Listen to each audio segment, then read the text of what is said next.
Pernah nggak kita berpikir, apakah adat boleh membatasi hak seseorang? Atau sebaliknya, apakah HAM boleh memaksa sebuah budaya untuk berubah? Ada yang berbicara tentang hak individu, ada yang berbicara tentang aturan sosial, ada yang membela kebebasan, ada yang membela adat. Menariknya, perdebatan ini sebenarnya bukan tentang satu orang, bahkan bukan tentang satu kelompok. Perdebatan ini jauh lebih tua. Ini adalah perdebatan tentang dua gagasan besar yang terus bertemu sepanjang sejarah manusia.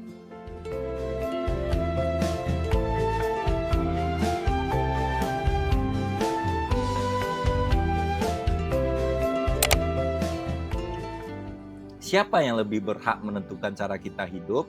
Individu atau masyarakat? Ketika kita mendengar kata adat, seringkali terbayang adalah aturan lama yang selalu menghambat sebuah perubahan. Padahal, adat lahir dari pengalaman kolektif yang panjang. Ia muncul karena masyarakat membutuhkan keteraturan, membutuhkan batas, membutuhkan kesepakatan bersama. Minangkabau bukan budaya yang lahir dari konsep individu. Minangkabau dibangun atas dasar konsep kolektif, kaum, suku, nagari, dan keluarga. Dalam adat Minang, seorang tidak pernah benar-benar berdiri sendiri.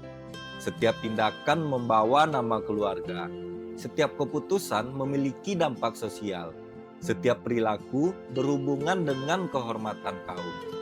Tanpa itu, komunitas sulit untuk bertahan. Karena itulah dalam masyarakat tradisional, termasuk Minangkabau, kepentingan bersama sering ditempatkan di atas kepentingan individu. Bukan karena individu itu tidak penting, tetapi karena masyarakat percaya bahwa keberlangsungan bersama lebih penting untuk dijaga.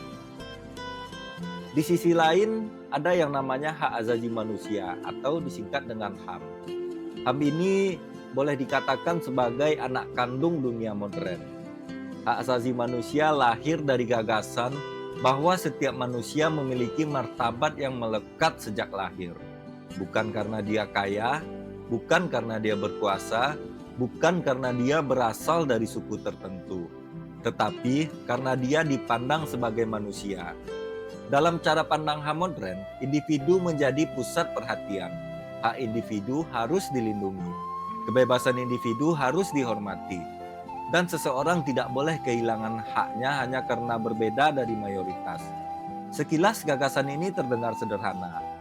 Lalu manusia mulai bertanya, kalau hidup ini milik saya, kenapa orang lain yang menentukan? Pertanyaan sederhana ini mengubah dunia. Lahir konsep hak individu, kebebasan berekspresi, kebebasan memilih jalan hidup, kebebasan menentukan identitas. Sejak saat itu pusat dunia bergeser dari komunitas menuju individu. Tapi masalahnya mulai muncul ketika HAM bertemu dengan budaya-budaya tradisional. Masalah muncul ketika dua cara berpikir ini bertemu. Satu pihak berkata, setiap orang berhak menentukan hidupnya sendiri. Dan di pihak lain menjawab, setiap pilihan pribadi juga berdampak pada masyarakat.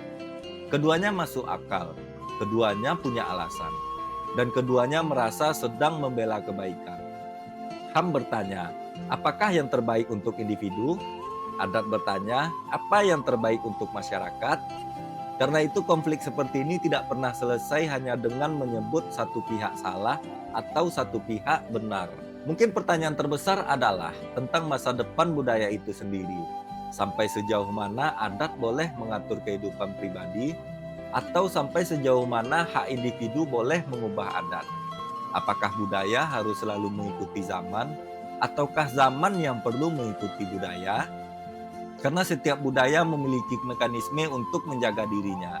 Yang menjadi persoalan adalah ketika perlindungan terhadap budaya mulai menghilangkan martabat manusia. Di titik itulah kritik HAM muncul. Karena bagi HAM, menjaga tradisi tidak boleh menjadi alasan untuk merendahkan manusia. Sebaliknya, dari sudut pandang adat, kebebasan individu juga tidak boleh menjadi alasan untuk menghancurkan tatanan sosial yang telah dibangun selama ratusan tahun. Jadi persoalannya jauh lebih rumit daripada sekedar benar atau salah. Mungkin adat adalah akar, mungkin HAM adalah angin. Akar menjaga pohon tetap berdiri, angin mengajarkan pohon untuk lentur. Jika hanya ada akar, pohon sulit tumbuh. Jika hanya ada angin, pohon mudah tumbang. Maka pertanyaannya bukan lagi siapa yang harus menang, tetapi bagaimana keduanya bisa hidup berdampingan. Karena disitulah sesungguhnya masa depan Minangkabau sedang dipertaruhkan. HAM dan adat bukan dua musuh yang harus saling menghancurkan. Keduanya adalah dua cara manusia mencari kehidupan yang lebih baik. Yang satu berusaha melindungi individu, yang satu berusaha menjaga komunitas. Dan Minangkabau hari ini sedang berdiri di antara keduanya, seperti karang yang dihantam ombak, seperti sungai yang mencari laut, seperti akar yang bertanya kepada angin. Haruskah aku tetap bertahan atau belajar bergerak? Mungkin sampai hari ini kita masih mencari jawabannya, dan mungkin pencarian itulah yang membuat sebuah budaya tetap hidup. Kalau menurut kalian sampai di mana batas HAM dan adat? Apakah adat harus mengikuti zaman atau zaman yang harus belajar menghormati adat? Tulis pendapat kalian di kolom komentar. Karena di Reddit Official, kita tidak sedang mencari siapa yang paling benar, tetapi berusaha memahami mengapa kita berbeda. Jangan lupa like, komen, dan subscribe. See you in the next video.